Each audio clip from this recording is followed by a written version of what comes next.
Именно весной в открытый грунт высаживают большинство растений, начиная от травянистых однолетников и заканчивая древесно-кустарниковыми породами. По словам работников УЖКХ, чем меньше возраст саженца, тем быстрее он приживается.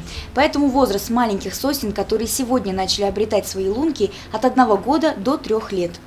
В этом году решили мы заняться посадкой деревьев на улице Чайковского частично. Почему? Потому что сам Чайковский у нас, скажем так, самая неозелененная улица, но здесь основная проблема — это то, что большое количество сетей расположено различных. Это как электрические кабеля, газопровод, водопровод, канализация, тепловые сети.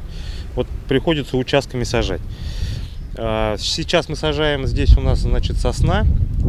На этом участке будет высажено. Потом мы продолжим посадку это в районе Ледового дворца и в районе Чайковского 2. В этом сезоне планируется посадить более сотни саженцев рябины и сосны. Данные породы для озеленения Сибая выбраны не случайно. Именно они лучше адаптируются к городским условиям, а также неприхотливы в уходе. Уже в пятницу на территории Сибая будут посажены еще 46 деревьев. Приживутся ли молодые саженцы сосны, зависит от погодных условий, а также человеческого фактора. При должном уходе и своевременной поливке деревья должны приняться и в будущем порадовать горожан своей красотой и буйством цвета. Евдокия Титаренко, Алик Кадыров, Гульгина Раскильдина, телекомпания СТВ.